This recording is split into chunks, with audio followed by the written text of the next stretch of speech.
जी, नमस्कार साथियों, कैसे हो सभी? उम्मीद करते हैं बहुत ही अच्छे होंगे, स्वस्थ होंगे, शानदार होंगे और आप अपनी तैयारी भी बेहतर तरीके से कर रहे होंगे। दोस्तों, आप सभी का हार्दिक स्वागत है आज की इस क्लास में।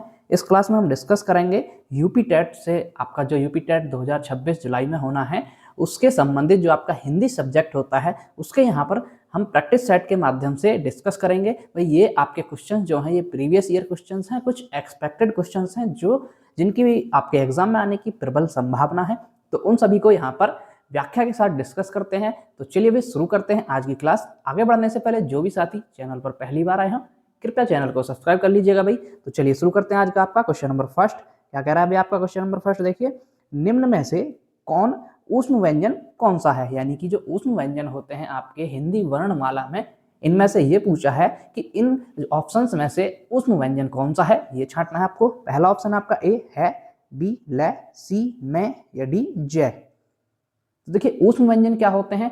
ऊष्म व्यंजन जो वो होते हैं जिनको बोलते समय आपके मुंह से एक भाप सी निकलती है, गर्म हवा निकलती है ना, वो होते हैं ऊष्म व्यंजन। अब हिंदी में ऊष्म व्यंजन होते कितने हैं भाई? चार होते हैं। कितने होते हैं दोस्तों? वो चार होते हैं। कौन कौन से?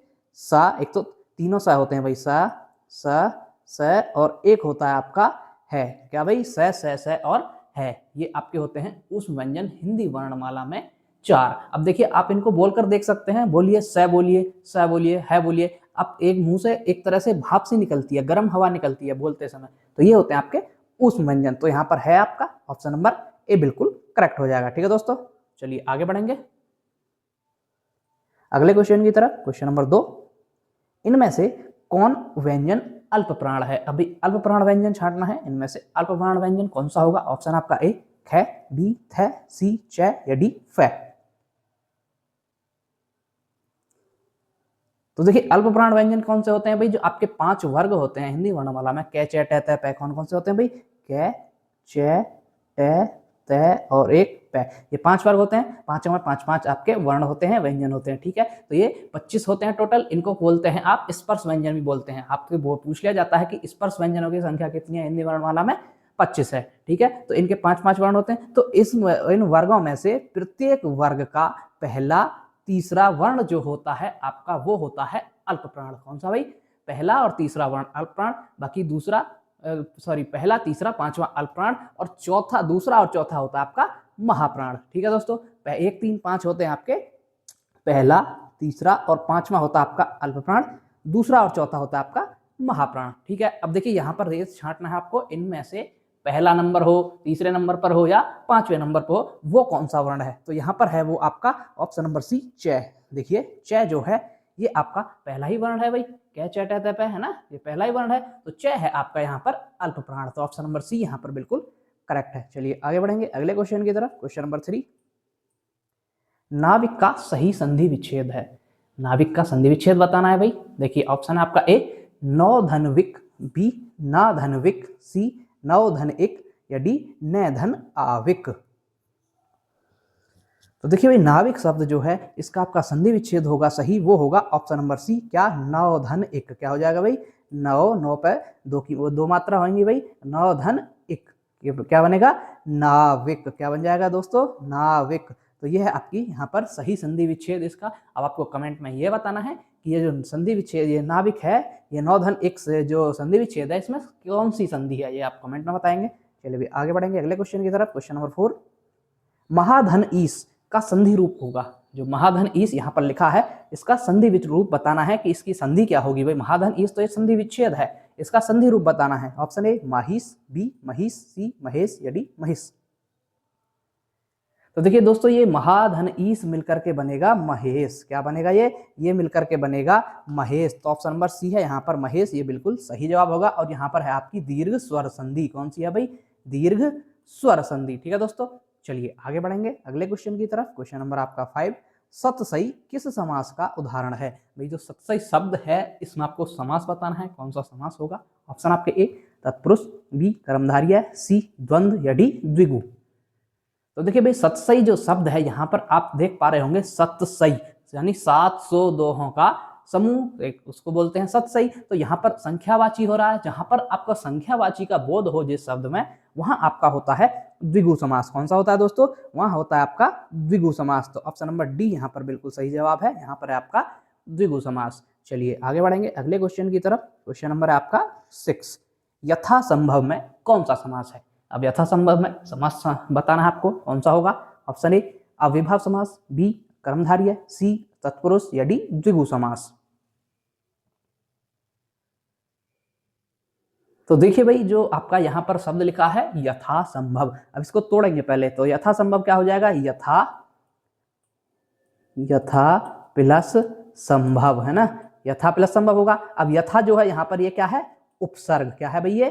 ये है उपसर्ग। और जहां भी जिन शब्दों में आपको उपसर्ग लगे मिले, वो शब्द आपके कौन से समास में होते हैं? वो शब्द होते हैं आपके अव्ययभाव समास के। उदाहरण कौन किसके भाई? अव्ययभाव समास के। यानी कि अव्ययभाव समास की परिभाषा ये है, जिन शब्दों में साधारणतया आपका क्या बोलते हैं, उपसर्ग लगा हो, वो होते हैं आपके अव्ययभाव समास के उदाहरण। तो ऑप्शन नंबर ए यहाँ पर बिल्कुल करेक्ट जवाब है आपका। चलिए नेक्स्ट बढ़ेंगे। क्वेश्चन नंबर 7, निम्न में से कौन सा शब्द तत्सम है? अब तत्सम शब्द छांटना है भाई कि तत्सम शब्द कौन सा होगा इनमें से। ऑप्शन आपका ए बारात, बी वर्षा, सी हाथी या डी आंसू। तो देखिए भाई, तत्सम शब्द क्या होते हैं? वो शब्द जो संस्कृत के, वो शब्द जो ज्यों की त्यों आपके प्रयोग में लाए जाते हैं, वो तत्सम शब्द होते हैं। ठीक है, तो यहाँ पर तत्सम शब्द है आपका वर्षा। क्या है?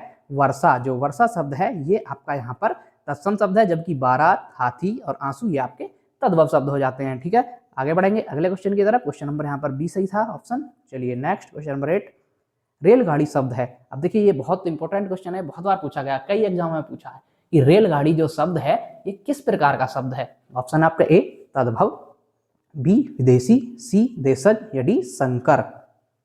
तो देखिए, सबसे पहले शब्द देखिए रेलगाड़ी। क्या है?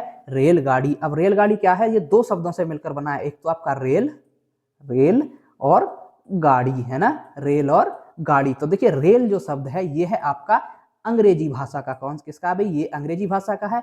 और ये गाड़ी जो है हमारी देसी भाषा का, ये देशज शब्द है ना, ये देसी भाषा का है, ये देशज शब्द है। तो जहां आपके दो भाषाओं से मिलकर बने हुए शब्द जो होते हैं, वो होते हैं आपके संकर शब्द। कौन से होते हैं भाई? संकर शब्द। तो ये है आपका रेलगाड़ी क्या है? संकर शब्द है। ऑप्शन नंबर डी यहाँ पर बिल्कुल करेक्ट जवाब है। चलिए नेक्स्ट बढ़ेंगे। क्वेश्चन नंबर 9, एकत्र का विलोम है। जो एकत्र शब्द है इसका विलोम बताना है आपको। ऑप्शन आपका ए विस्तीर्ण, बी विकीर्ण, सी अनेकत्र या डी संकीर्ण। तो देखिए भाई, आपको सिंपल सा शब्द है, समझ आ रहा होगा कि एकत्र मतलब इकट्ठा करना किसी चीज को। एकत्र मतलब भाई इकट्ठा करना, तो इसका विलोम बताना है। इकट्ठा करने का विलोम क्या हो जाएगा भाई? किसी को इकट्ठा करना मतलब फैलाना, तो इसका विलोम हो जाएगा ऑप्शन नंबर बी विकीर्ण। क्या हो जाएगा भाई? विकीर्ण। विकीर्ण मतलब फैलाना। तो ऑप्शन नंबर बी यहाँ पर बिल्कुल करेक्ट जवाब है। चलिए नेक्स्ट बढ़ेंगे। क्वेश्चन नंबर 10, कोमल का विलोम शब्द क्या है? अब कोमल शब्द का विलोम बताना है भी आपको। ऑप्शन आपका ए मल, बी विमल, सी कुटिल या डी कठोर। देखिए, ये आसान क्वेश्चन है, लेकिन कई बार पूछा गया है, आपके यूपी टेट में पूछा गया है ये एक बार। तो इसका जो विलोम शब्द होगा वो होगा कठोर। क्या हो जाएगा भाई? कोमल का क्या हो जाएगा? कठोर। तो ऑप्शन नंबर डी यहाँ पर बिल्कुल सही जवाब हो जाएगा। चलिए नेक्स्ट की तरफ चलेंगे। क्वेश्चन नंबर 11, आग का पर्यायवाची शब्द नहीं है। देखिए, यहाँ पर बहुत ध्यान देना है, यहाँ पूछा नहीं है, है ना। आपने क्या करा, एग्जाम में पढ़ा आग का पर्यायवाची शब्द, आगे पढ़ा ही नहीं, और आप लगा के आगे पावा के अनल कोई भी लगा दिया कि हाँ यही है, तो ये आपका हो गया गलत। भाई आपसे पूछा है नहीं, तो आपको क्वेश्चन को जल्दबाजी नहीं करनी है, क्वेश्चन को आराम से एग्जाम में बहुत ही आराम से पढ़ना है। ऐसा भी नहीं है कि बिल्कुल आराम से पढ़ रहे हैं और टाइम निकल गया, केयरफुली पढ़ना है, मतलब सावधानी पूर्वक। ठीक है, तो यहाँ पर ऑप्शन है ए अनल, बी पावक, सी व्योम या डी कृषाणु। तो देखिए, आग का पर्यायवाची शब्द यहाँ पर कौन सा नहीं होगा? वो नहीं होगा व्योम। क्या? व्योम। व्योम होता है आपका बादल का पर्यायवाची, जबकि कृषाणु, पावक और अनल आपके आग के पर्यायवाची होते हैं। ठीक है दोस्तों, तो ऑप्शन नंबर सी यहाँ पर बिल्कुल करेक्ट जवाब है। चलिए नेक्स्ट बढ़ेंगे। क्वेश्चन नंबर 12, निम्न में से कौन सा शब्द हाथ का पर्यायवाची नहीं है? देखिए, यहाँ पर भी आपसे नहीं शब्द पूछा है। ठीक है, हाथ का पर्यायवाची कौन सा नहीं होगा? ऑप्शन ए कटी, बी हस्त, सी पाणी या डी कर। तो देखिए, यहाँ पर जो आपका हाथ का पर्यायवाची नहीं है वो नहीं है आपका कटी। क्या नहीं है? कटी जो शब्द है ये आपका हाथ का पर्यायवाची नहीं है, जबकि हस्त भी होता है, पाणी भी होता है और कर भी होता है। तो इसीलिए ऑप्शन नंबर ए हमारा 12 का बिल्कुल करेक्ट जवाब है। चलिए नेक्स्ट बढ़ेंगे क्वेश्चन नंबर 13 की तरफ। कंजूसी से धन व्यय करने वाला के लिए एक शब्द है। अब जो वाक्यांश के लिए एक शब्द होते हैं भाई ये भी पूछे जाते हैं आपसे, तो इसमें है पूछा है कंजूसी से जो धन व्यय करता है उसको एक शब्द में क्या कहते हैं। ऑप्शन आपके ए मितव्ययी, बी अल्पव्ययी, सी कृपण या डी मर्सण। तो देखिए भाई उसको कहा जाता है आपका, क्या कहा जाता है दोस्तों, कंजूसी से धन व्यय करने वाले को कहा जाता है आपका कृपण। क्या कहा जाता है दोस्तों, उसको कहा जाता है आपका कृपण। तो 13 का आपका ऑप्शन नंबर सी यहां पर बिल्कुल सही जवाब होता है। चलिए नेक्स्ट की तरफ, क्वेश्चन नंबर 14, जिसका शत्रु जन्मा ही ना हो के लिए एक शब्द होगा। भाई जो जिसका शत्रु आज तक जन्मा ही नहीं है उसके लिए एक शब्द में क्या बोला जाता है, ये पूछा गया आपसे। ऑप्शन आपके, ऑप्शन ए आपके ए अजन्मा, बी अजय, सी अजात शत्रु या डी आक्रांत। तो देखिए भाई जिसका शत्रु जन्मा ही ना हो उसके लिए एक शब्द में बोला जाता है अजात शत्रु। क्या बोला जाता है दोस्तों, उसके लिए बोला जाता है अजात शत्रु। ठीक है, तो अजात शत्रु जो होता है उसका मतलब होता है कि जिसका शत्रु जन्मा ही ना हो उसको अजात शत्रु कहा जाता है। तो ऑप्शन नंबर सी हमारा यहाँ पर बिल्कुल करेक्ट जवाब है। चलिए नेक्स्ट की तरफ, क्वेश्चन नंबर 15, निम्न में से कौन सा शब्द सारंग का अर्थ नहीं है। भाई यहाँ पर जो सारंग शब्द है इसका अर्थ नहीं है, मतलब 3 होंगे एक नहीं होगा, तो वही छांटना आपको कौन सा नहीं है। ठीक है, ऑप्शन ए पपीहा, बी शहद, सी कामदेव या डी राजहंस।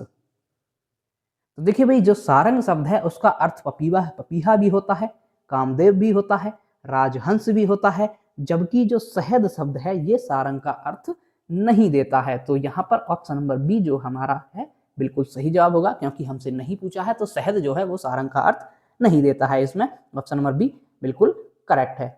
चलिए आगे बढ़ेंगे, क्वेश्चन नंबर 16, इनमें से जल का समानार्थी शब्द कौन सा नहीं है। देखिए यहाँ पर फिर नहीं पूछा है, तो ऑप्शन ए पानी, बी नल, सी नीर या डी अंबू।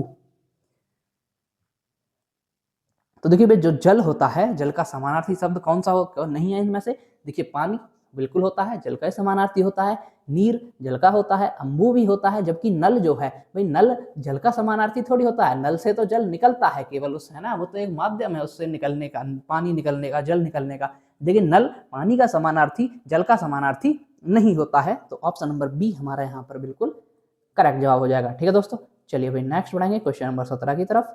अगला है आपका, इनमें से कौन सा शब्द अरुण का समानार्थी नहीं है। अब जो अरुण शब्द है इसका समानार्थी कौन सा नहीं होगा इनमें से। ऑप्शन आपके पास ए सूर्य, बी सूर्य का सारथी, सी कुमकुम या डी बिंबा फल। तो देखिए भाई अरुण जो होता है इसका समानार्थी इनमें से नहीं है बिंबा फल। क्या नहीं है दोस्तों, बिंबा फल। अरुण होता है सूर्य, सूर्य का सारथी, या कुमकुम जो थोड़ा सा कुमकुम का कलर होता है ना, हल्का रेड सा, रेड भी नहीं होता थोड़ा, तो वो अरुण रंग होता है ना, अरुण होता है वो, उसको अरुण बोलते हैं। तो बिंबा फल जो है ये अरुण का समानार्थी नहीं होता है। तो ऑप्शन नंबर डी हमारे यहाँ पर बिल्कुल करेक्ट जवाब है। ओके फ्रेंड्स, चलिए नेक्स्ट पढ़ेंगे क्वेश्चन नंबर 18, अरण्य शब्द का अर्थ है। जो अरण्य शब्द है इसका अर्थ छांटिए भाई। ऑप्शन ए कानन, बी सर्प, सी युवावस्था या डी पृथ्वी। तो देखिए भाई जो अरण्य शब्द होता है इसका अर्थ होता है कानन, और कानन मतलब वन। ये जो वन होता है वन का समानार्थी है कानन, और अरण्य वन को बोलते हैं, जंगल भी बोल देते हैं ना, और एक कहा जाता है आपका जंगल, है ना। तो ये आपके जंगल जो वन जो होता है उसको कानन अरण्य ये होता है। तो इसके अर्थ होते हैं ऑप्शन नंबर ए हमारे यहाँ पर बिल्कुल करेक्ट जवाब है। आगे बढ़ेंगे अगले क्वेश्चन की तरफ, क्वेश्चन नंबर 19, गागर में सागर भरना मुहावरे का अर्थ लिखिए। देखिए बहुत ही फेमस मुहावरा है, आपने सभी ने सुना होगा, है ना। तो ये पूछा भी बहुत बार गया है भाई। तो गागर में सागर भरना इसका अर्थ बताना है। ऑप्शन ए कम बोलना, बी बहुत बोलना, सी थोड़े में बहुत कहना या डी दोहों की रचना करना। तो देखिए भाई जो गागर में सागर भरना मुहावरा होता है उसका अर्थ होता है कि थोड़े ही शब्दों में बहुत कुछ कह जाना, है ना। कि भाई उसने 4-5 लाइन कही और उसमें ही वो इसने इतनी बड़ी बात बोल दी, आप उसका अर्थ निकालो तो इतनी बड़ी बात बोल दी, है ना। तो ये होता है गागर में सागर भरना, थोड़े ही शब्दों में बहुत कुछ कह जाना। तो थोड़े में बहुत कुछ कहना आपका ऑप्शन नंबर सी में है, यहाँ पर बिल्कुल करेक्ट जवाब है। चलिए नेक्स्ट बढ़ेंगे क्वेश्चन नंबर 20, पसीना पसीना होना मुहावरे का सही अर्थ है। ये भी आपने मुहावरा जरूर सुना होगा भाई कहीं ना कहीं, कि पसीना पसीना हो गया वो किसी की बातों, जैसे कुछ बात चल रही थी आमने सामने, तो भाई वो मैंने कुछ बोला तो वो पसीना पसीना हो गया, तो बोलते हैं ना ऐसा। तो ये मुहावरा जो है इसका अर्थ क्या होता है। ऑप्शन ए भयभीत होना, बी प्यासा होना, सी शर्मिंदा होना या डी क्रोधित होना। तो देखिए पसीना पसीना होना मुहावरे का सही अर्थ होता है शर्मिंदा होना। क्या होना भाई? शर्मिंदा होना, कि भाई वो पसीना पसीना हो गया था मेरे सामने, मतलब वो उसको शर्मिंदगी महसूस हुई, वो शर्मिंदा हो गया था। ऑप्शन नंबर सी हमारा यहाँ पर बिल्कुल सही जवाब है। चलिए नेक्स्ट बढ़ेंगे, क्वेश्चन नंबर 21। निम्न में से संज्ञा शब्द है। अब इनमें से संज्ञा शब्द छांटना है भाई। संज्ञा शब्द क्या होता है? सॉरी, संज्ञा शब्द कौन सा है? इनमें से क्या होता है, नहीं कौन सा है? ऑप्शन ए गंगा, बी पुराना, सी नीला या डी मोटा। अब देखिए संज्ञा क्या होती है भाई? किसी का व्यक्ति, वस्तु या स्थान का नाम जो होता है उसको संज्ञा कहते हैं।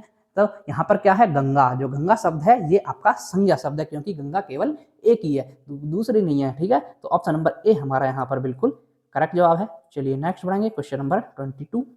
उसने कुछ नहीं खाया, मैं कुछ किस सर्वनाम का बोधक है? भाई यहाँ पर सर्वनाम से क्वेश्चन है कि जो ये आपके वाक्य लिखा हुआ आपके सामने, उसने कुछ नहीं खाया, इसमें जो कुछ है, ये कुछ जो शब्द है ये किस प्रकार का सर्वनाम बोधक है, कि ये किस प्रकार का सर्वनाम है, ये पूछा गया आपसे। ऑप्शन ए प्रश्नवाचक सर्वनाम, बी संबंधवाचक सर्वनाम, सी निजवाचक सर्वनाम या डी अनिश्चयवाचक सर्वनाम। तो देखिए भाई कुछ क्या होता है, कि भाई उसने कुछ नहीं खाया। कुछ क्या होता है? कोई निश्चित चीज थोड़ी है। कोई निश्चित हो रही है क्या चीज? नहीं हो रही है। तो ये है आपका अनिश्चयवाचक सर्वनाम। क्या है दोस्तों? अनिश्चयवाचक सर्वनाम। तो ऑप्शन नंबर डी हमारा यहाँ पर बिल्कुल करेक्ट होता है। चलिए नेक्स्ट बढ़ाएंगे क्वेश्चन नंबर 23 की तरफ। निम्न में से कौन सा शब्द स्त्रीलिंग है? अब स्त्रीलिंग शब्द छांटना है भाई। कि स्त्रीलिंग पुल्लिंग जो होते हैं आपके पूछ लिए जाते हैं, यूपी टेट में बहुत बार आते हैं। तो इसमें स्त्रीलिंग शब्द छांटना है। ऑप्शन ए पीतल, बी देवनागरी, सी हिमालय या डी चीन। तो देखिए जब भी आपको स्त्रीलिंग पुल्लिंग शब्द छांटने को आए, आपका सीधा सा फंडा है, सीधा सा रूल है आपका, आपको वाक्य प्रयोग कर डालना है दिए गए शब्द का। अगर आपको बोध स्त्रीलिंग का हो तो वो स्त्रीलिंग है, और पुल्लिंग का हो तो वो पुल्लिंग है। ठीक है, तो यहाँ पर जो आपका स्त्रीलिंग शब्द है वो है आपका ऑप्शन नंबर बी, क्या? देवनागरी। क्योंकि देवनागरी लिपि है, जैसे देवनागरी हिंदी की लिपि है या हिंदी की लिपि देवनागरी है ना। तो यहाँ पर क्या बोध होता है? यहाँ पर स्त्रीलिंग का बोध होता है। तो ऑप्शन नंबर बी जो हमारा है यहाँ पर वो बिल्कुल सही जवाब है। ठीक है दोस्तों, 23 का ऑप्शन नंबर बी करेक्ट होता है। आगे बढ़ेंगे, क्वेश्चन नंबर 24। किसका प्रयोग सदैव एक वचन में होता है? अब भाई यहाँ पर ऐसा कोई कौन सा शब्द है जिसका प्रयोग केवल और केवल एक ही वचन में होता है, उसका बहुवचन नहीं होता है? ऑप्शन ए नदी, बी प्रत्येक, सी धातु साधु या डी घर। तो देखिए भाई यहाँ पर जो एक शब्द है प्रत्येक, क्या है? प्रत्येक। जो प्रत्येक शब्द है इसका प्रयोग केवल और केवल एक ही वचन में होता है। जब भी ये प्रयोग होता है शब्द, वहां पर ये एक वचन का ही बोध देता है, ये शब्द एक वचन ही होता है। तो ऑप्शन नंबर बी हमारा यहाँ पर बिल्कुल करेक्ट जवाब है। 24 का ऑप्शन नंबर बी बिल्कुल सही है। चलिए नेक्स्ट क्वेश्चन नंबर 25। घर का बहुवचन क्या होगा? भाई जो आपका घर होता है, बोलते हैं ना मैं घर में रहता, भाई सब में रहता। तो घर जो शब्द है इसका बहुवचन बताना है। ऑप्शन ए घर घर, बी घरों, सी घरें या डी इनमें से कोई नहीं। तो देखिए भाई घर जो शब्द है इसका बहुवचन होता है आपका ऑप्शन नंबर बी घरों। क्या होता है दोस्तों? घर का जो बहुवचन होता है वो हो जाएगा आपका घरों। तो ऑप्शन नंबर बी हमारा 25 का बिल्कुल करेक्ट हो जाएगा। चलिए आगे बढ़ेंगे, क्वेश्चन नंबर 26। राम की गाय चरती है, वाक्य में कौन सा कारक है? भाई यहाँ पर वाक्य आपके सामने, राम की गाय चरती है। अब इसमें आपको कारक बताना है कि इसमें आपका कौन सा कारक होगा। ठीक है, तो देखिए राम की गाय, समझिए राम की गाय, यहाँ पर जो कारक चिन्ह आया की आया, की क्या आया? राम की गाय। संबंध बताया जा रहा है, किसकी गाय है? राम की है ना। गाय और राम में संबंध है यहाँ पर। तो ये आपका है कारक संबंध कारक। कौन सा है भाई? संबंध कारक। ऑप्शन नंबर सी हमारा यहाँ पर बिल्कुल करेक्ट होता है। कौन सा हो जाएगा? संबंध कारक। और जहां पर ट्रिक भी है, जहां पर आपका का की के आपके जो कारक चिन्ह आ जाए वो आपके होते हैं संबंध कारक के। ठीक है, चलिए आगे बढ़ेंगे अगले क्वेश्चन की तरफ। Question number 26। नीली साड़ी में कौन सा विशेषण है? अब यहाँ पर विशेषण छांटना है। देखिए विशेषण विशेष्य की मैंने एक वीडियो बना रखी है, आप उसको जा करके देख सकते हैं। अच्छे से क्लियर होगा कि विशेषण क्या होता है और विशेष्य क्या होता है। उसे देखने के बाद आप कभी नहीं भूल पाएंगे। ठीक है, तो यहाँ पर आपका नीली साड़ी में विशेषण बताना है। ऑप्शन ए संख्यावाचक, बी परिमाणवाचक, सी गुणवाचक या डी सार्वनामिक। तो देखिए सबसे पहले यहाँ पर ये बताइए कि यहाँ पर विशेषण कौन सा है, तो विशेषण नीला है ना, नीली है ना, नीली साड़ी, साड़ी कैसी है, नीली है, तो नीला जो शब्द है ये आपका यहाँ पर विशेषण है। लेकिन इसमें भी ये पूछा है कि ये विशेषण है किस प्रकार का, ठीक है। तो यहाँ पर जो विशेषण है ये नीला क्या है, गुणवाचक है, क्योंकि भाई ये साड़ी की गुण बता रहा है, साड़ी कैसी है, नीली है, तो साड़ी का गुण है, तो ये गुणवाचक विशेषण में आएगा। ऑप्शन नंबर सी हमारा यहाँ पर बिल्कुल करेक्ट जवाब है। चलिए आगे बढ़ेंगे, क्वेश्चन नंबर 28, निम्न में से सकर्मक क्रिया छांटिए। अब देखिए क्रिया दो प्रकार की होती है आपकी, सकर्मक और अकर्मक। अब इनमें से आपको ये बहुत आती है भाई यूपी टेट में, क्वेश्चन 1 से 2 नंबर तो आपके मिल ही जाते हैं। तो यहाँ पर सकर्मक क्रिया छांटना है, ऑप्शन ए चलना, बी सोना, सी मुस्कुराना, या डी लिखना। तो देखिए नाम से स्पष्ट होना चाहिए, सकर्मक मतलब कर्म के साथ, सकर्मक मतलब भाई कर्म के साथ, जहां पर कर्म हो रहा हो वहां आपकी सकर्मक क्रिया, और अकर्मक जहां पर कर्म नहीं हो रहा वो अकर्मक। तो यहाँ पर सकर्मक क्रिया कौन सी है, तो यहाँ पर आपकी सकर्मक क्रिया है ऑप्शन नंबर डी, क्या है, लिखना। क्या हो जाएगी दोस्तों, लिखना। जो आप लिख रहे हैं, यानी अभी मैं जो लिख रहा हूँ ये आपकी क्रिया है, ये क्रिया के साथ हो रहा है काम, है ना, तो ये आपकी हो जाएगी सकर्मक क्रिया। ऑप्शन नंबर डी हमारे यहाँ पर बिल्कुल करेक्ट जवाब है। आगे बढ़ेंगे अगले क्वेश्चन की तरफ, क्वेश्चन नंबर 29, राम गया इस वाक्य में कौन सा काल है। राम गया इस वाक्य में आपको काल बताना है, कौन सा काल होगा। ऑप्शन ए सामान्य भूत, बी आसन्न भूत, सी पूर्ण भूत, या डी अपूर्ण भूत।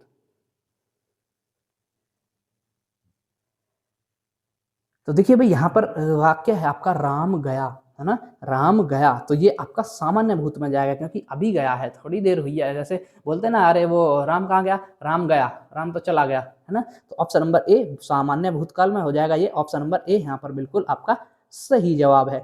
चलिए नेक्स्ट बढ़ेंगे, क्वेश्चन नंबर 30, आज का आपका लास्ट क्वेश्चन है भाई, प्रत्येक शब्द में उपसर्ग है। अब इसमें उपसर्ग बताना है, ऑप्शन ए प्र, बी प्रति, सी प्रा, या डी प्रति। तो देखिए प्रत्येक शब्द जो है ये मिलकर बनता है आपका प्रति प्लस एक, क्या, प्रति प्लस एक मिलकर के आपका बनेगा प्रत्येक, ठीक है। तो प्रति जो शब्द है यहाँ पर ये आपका है यहाँ पर उपसर्ग, तो ऑप्शन नंबर बी हमारा यहाँ पर बिल्कुल करेक्ट होता है, प्रति उपसर्ग है। प्रत्येक शब्द में कौन सा उपसर्ग है भाई, प्रति उपसर्ग है। तो दोस्तों ये थी हमारी आज की क्लास, आपको क्लास कैसी लगी कमेंट में जरूर बताइएगा। जो भी साथी चैनल पर पहली बार आए हैं कृपया चैनल को सब्सक्राइब कर लीजिएगा। तो चलिए मिलते हैं नेक्स्ट वीडियो के साथ, तब तक के लिए धन्यवाद।